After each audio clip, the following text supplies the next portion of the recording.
Hi there, Celeste here with another episode of our Whole Food series. And today we will be talking about the incredible benefits of beans and how to make them taste good. If you grew up in the US or ate the standard American diet, gas might be one of the first things you think of when you hear beans. But hopefully your perspective will shift by the end of this video. Many of us just never learn to embrace beans like many other healthier cultures do. My goal with this video is to help you understand why Cardinal sees beans as such a valuable part of our client's diet and help give you the confidence to follow recipes that call for beans. So we're going to start with the benefits and end with cooking. Let's get to it. You might be familiar with the federal government's MyPlate, which replaced the confusing food pyramid. MyPlate was designed to help us build a healthier plate with half of the plate dedicated to vegetables and fruits, and the other half is split between whole grains and protein. When most of us think protein, we think animal products. We think meat, eggs, dairy. But did you know that beans are considered both a protein and a vegetable? Believe it or not, a meal can be protein rich and not contain any animal products. Beans are loaded with protein, iron, and zinc, similar to animal sources of protein. But legumes also contain many of the powerful nutrients found in vegetables, such as fiber, folate, calcium, potassium. So when we eat a meal with beans as the protein source, we are getting the best of both worlds, the protein and the helpful nutrients found in many vegetables, all while eating a food that is low in saturated fat, sodium, and completely free of cholesterol. Swapping meat for beans a few nights a week for our clients is a great way to help them reduce their cholesterol and saturated fat while boosting their intake of fiber. Beans are also known as legumes, sometimes called peas or pulses. There are over 16,000 different types. So some common ones that we use every day in cooking are chickpeas, that are also called garbanzo beans, black beans, green peas, peanuts, lentils, kidney beans, navy beans, great northern beans, pinto beans, and soybeans. These little protein-packed dudes are loaded with amino acids, powerful antioxidants called polyphenols, and fiber, which does so much good for our body, but one important one is helps keep our blood sugar stable. There is a lot of evidence to support the benefits legumes have to offer. One being they help guard against type 2 diabetes. Adding just a half a cup of beans a day to someone's diet can significantly reduce their LDL or bad cholesterol levels, according to a meta-analysis published by the Canadian Medical Association. Researchers analyzed data from 26 randomized control trials, which included over 1,000 participants, and found that LDL cholesterol dropped an average of 5% after consuming a half a cup of beans per day over an average of 6 weeks. They go on to suggest that adding beans to the diet can be one simple way to improve your heart health. They also improve glycemic index, and they improve our blood sugars. So beans feed on good gut bacteria in our stomach, which helps us regulate our blood sugar. In addition to that, when we are eating beans, which are low in saturated fat and cholesterol free, this contributes to less fat in our blood, making our insulin able to get into our bloodstream much more efficiently and regulates our blood sugar. But when we're eating too high fat or too much saturated fat, our insulin cannot get into our bloodstream, creating insulin resistance and high blood sugars. Beans also help lower blood pressure and cholesterol, which lowers heart disease risk. Beans are cholesterol-free protein that is also considered an anti-inflammatory due to its bioactive compounds. Beans have also been shown to help control weight or lower weight in people that need weight loss because of the fiber and the protein that help make us feel full without going overboard on calories. And lastly, I will mention that research shows us that beans can help us protect against some forms of cancer. A landmark scientific consensus report reviewed by 21 of the top cancer researchers in the world, and they were looking at over 500,000 studies, gave one cancer prevention recommendation to eat whole grains or legumes with every meal to help prevent cancer. Now you can see why we feel it's so important to serve beans to our clients on a regular basis. Now let's talk about some tips for better digestion when first introducing beans to the diet, and then end with our cooking. If you're someone or our client is someone that isn't used to fiber, starting slow is the best way to allow your digestion to adjust. So start slow. Add in 1 to 2 tablespoons of beans per day for somebody who is new to eating beans. This can help build up our good gut bacteria, making it much easier to process beans. When you open up a can of beans, make sure to rinse them off, put them in a strainer and rinse them off. This helps cut down on any gas. And also there's something called Beano. It's an over-the-counter digestive enzyme that can help cut down on gassiness. Learning how to slowly incorporate beans is totally worth the effort at the start for the benefits that are to come. So let's talk a little bit more about cooking beans. I'm going to start talking about black beans, and then we're going to move through a couple different types of beans. Black beans are a staple in any healthy pantry. They're versatile, easy to use, and take on any flavor you add them to. Like I mentioned before, it's really important that you open a can of black beans and rinse them off to cut down on salt and help with digestion. Throw them in chili, in tacos, in black bean salsa. You really can add these anywhere in addition to meat or in place of meat. Believe it or not, you can even add black beans to dessert. I will be showing you a black bean brownie recipe that is to die for. I have never had anybody guess there's beans in it, and they turn out so fudgy. But first, I'd like to show you an easy meal prep black bean salsa. This makes a great base for summer recipes like tacos or burritos. To make the black bean salsa, add a rinsed can of black beans to a big bowl, preferably a bowl that has a lid. Add a can of drained corn to the black beans, a can of tomato, I like the fire roasted kind. You want to dice up an onion and add it to your bowl. I'll be showing you how to dice peppers and onions in the next video. Add 3 bell peppers. I like to do a red, yellow, and green for color. And then you want to mix up really well. Make sure you're mixing on all sides of the bottom of the bowl. Now to add the flavor, we're going to add a little red wine vinegar, 1/4 cup red wine vinegar. You get one of these Italian seasoning packets found in the dressing aisle and add to the bowl. Add the juice of 1 lemon and then mix together really well, and you have an awesome base to loaded sweet potatoes, burritos, quesadillas, tacos, or even dipped with tortilla chips. It's always a fan favorite when I bring it to potlucks. Add avocado and enjoy.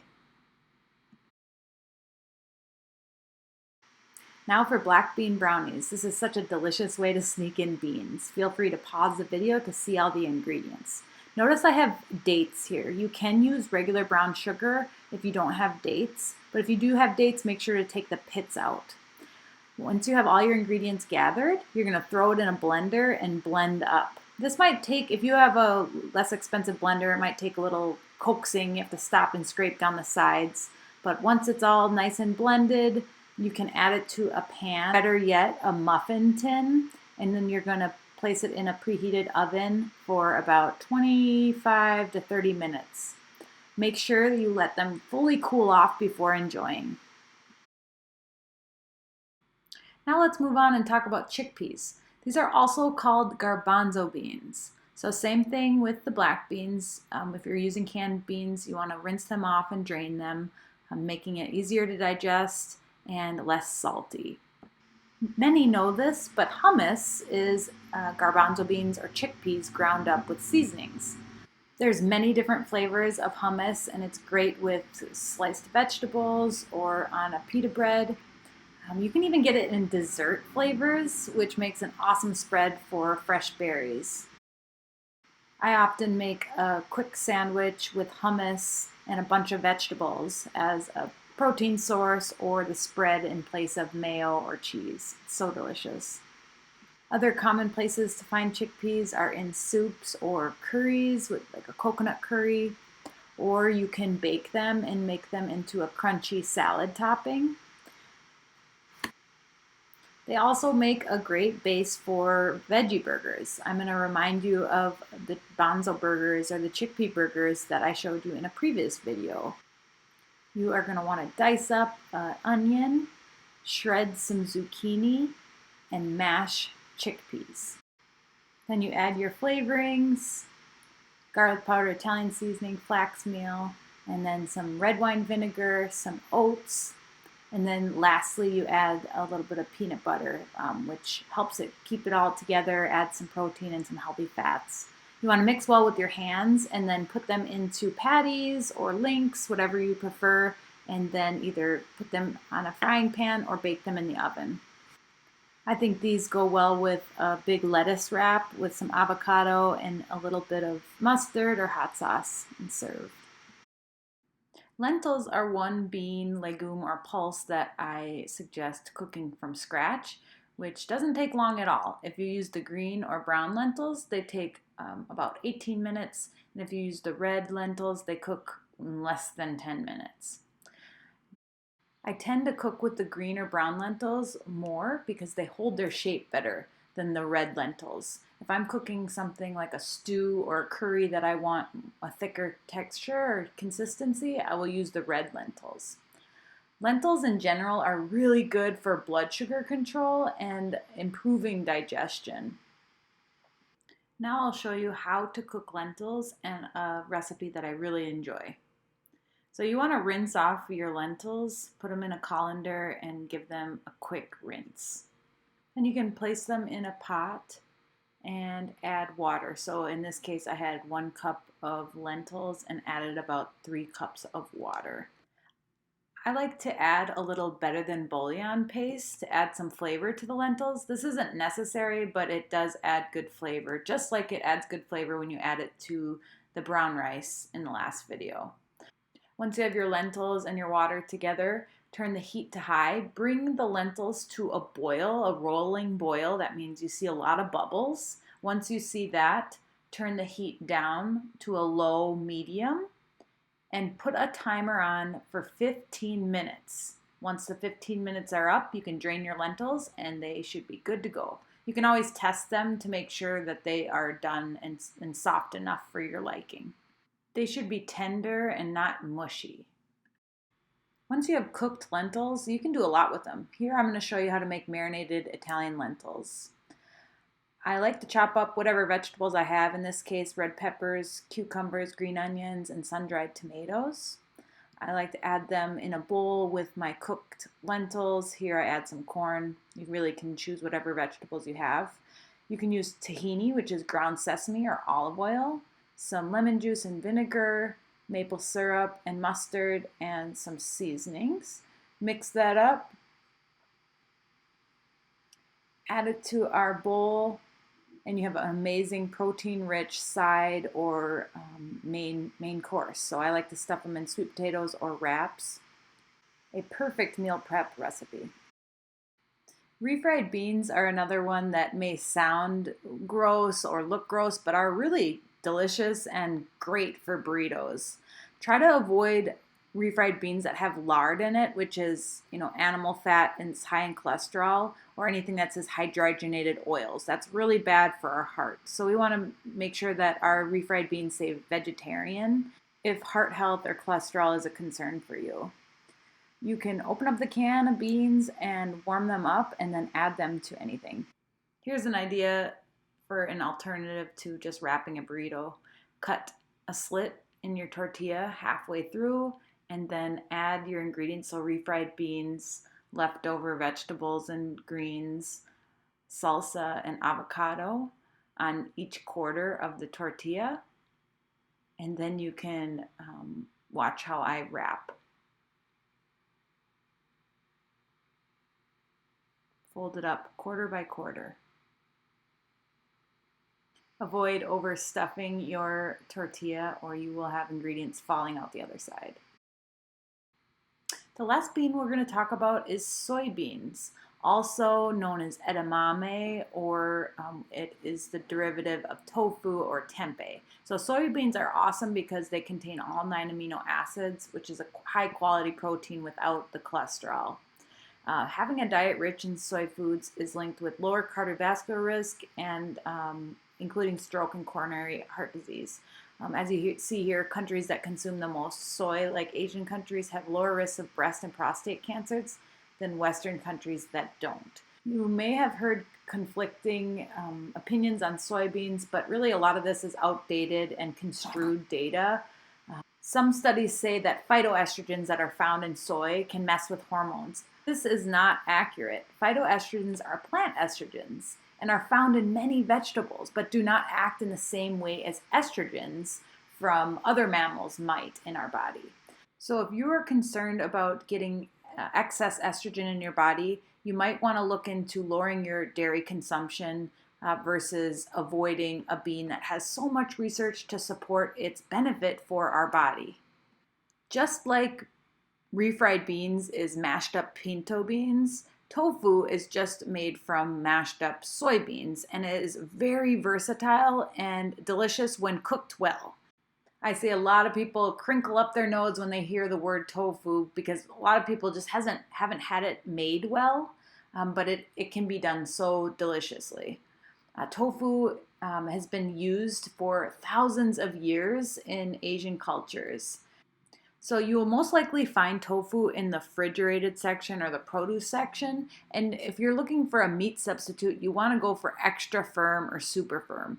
I like that super firm tofu brand that you see in the middle that's in the vacuum pack. That's when it's easiest to work with. The silk tofu is more for desserts or sauces, and I don't usually buy that kind. So most likely you're going to be using the extra firm tofu.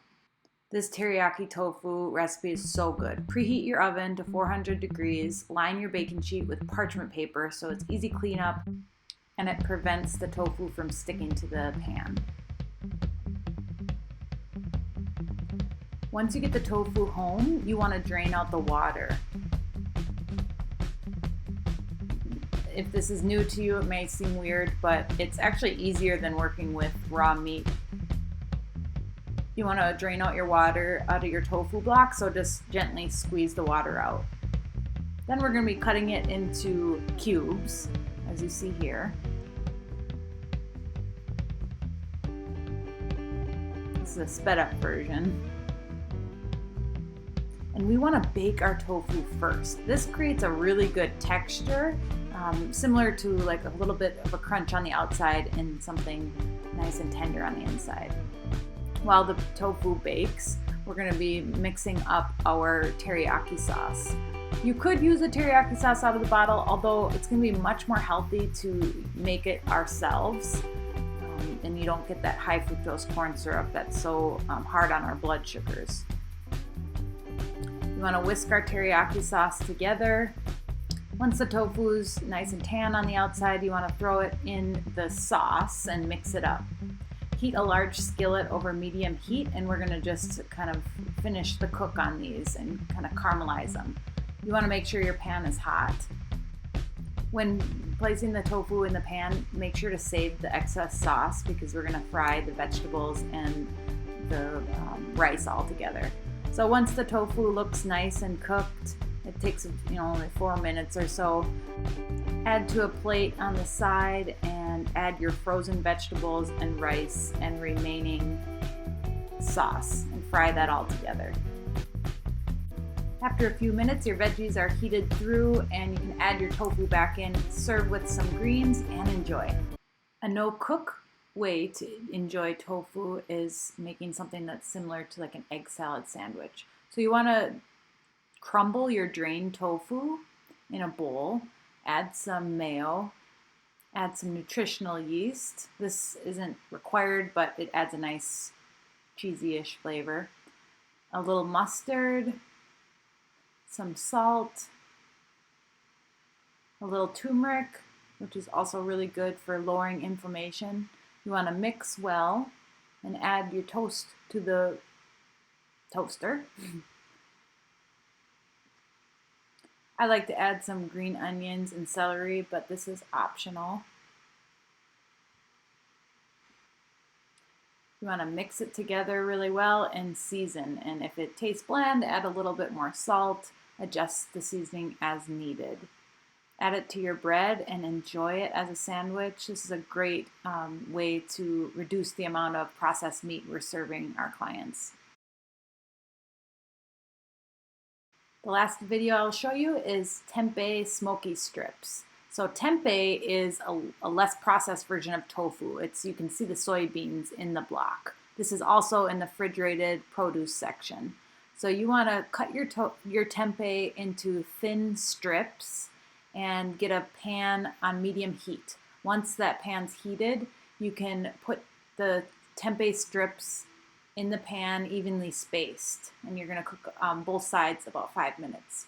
While that's cooking, you're going to add together olive oil, soy sauce, maple syrup, liquid smoke. This is very strong stuff, so don't pour it over the bowl, pour it off to the side. A little garlic powder and water. You want to whisk this together. You want to flip your tempeh strips. You can do this with a spatula, otherwise a fork seems to be nice. Just make sure not to scratch the bottom of the pan. Once you've got tan tempeh on both sides, add that sauce that you made, and then you're going to stir this and cook a little bit longer. Obviously, you guys are going to have recipes for all of these. I'm just showing you the techniques I use and to kind of make it feel more familiar. So you want to cook them until they're glazed and browned on both sides, and then they are ready to be added to a sandwich. So I use whole wheat bread. I smash some avocado on the bread, maybe a little mayo, some lettuce, and voila. This is a really good alternative to like a bacon, lettuce, tomato sandwich. We will revisit this plate that we talked about in the last video. We want to make sure that a quarter of our plate is coming from protein. So if that's half a cup to 3/4 of a cup of beans or a small amount of fish or chicken, we want to make sure to limit that to a quarter of our plate. But beans are something that we want to try to get in our clients' diet at least 3 times a week, if not more. You will see this template most likely in the houses and something we talked about last time, building your own nourishing rain bowl. So now we have our whole grains complete from last video. We want to bulk cook a grain for each week and have canned beans stocked in the pantry. You can always cook your beans from scratch in an Instant Pot. It's pretty easy, although I find it most convenient to just use beans. So next session, we'll be talking more about vegetables, how to make vegetables taste good, how to prep them and cut them to make them easier to work with, and all about using frozen vegetables to get more veggies in. In conclusion, beans are the best of both worlds, a vegetable and a protein source. They're full of vitamins and minerals without the cholesterol and high levels of saturated fat. There's many health benefits found in populations that eat beans regularly. They have a lot better health outcomes than we do here in America. So it's simple to find new recipes that remind you of your old favorites. Search plant-based recipes of your old favorites and try them out, or try them out with our clients. It's important to start slow and build up over time with beans to help your body get used to the increase in fiber. So even if that means taking just a tablespoon of beans a day, having a can open in your fridge and adding 1 tablespoon a day, that's a great place to start. If you're somebody that doesn't believe that you can be strong and have enough protein on eating more plant-based, definitely check out The Game Changers on Netflix or free on YouTube. It will open your eyes to see how many athletes are excelling on a plant-strong diet. So I really appreciate your time and attention, and stay tuned for the next episode in our Whole Foods series, and the next slide will be all the sources. If you have any questions or comments, you can email me, celeste@cardinalofminnesota.com, or send me an SCOM. My name is Celeste Sullivan on TheraUp. So hopefully after seeing this video, gas will not be the first thing on your mind when you hear about beans, and you'll be excited to try them out and serve them to our clients because you know that it is going to raise their quality of life and allow them to live a happier, longer life.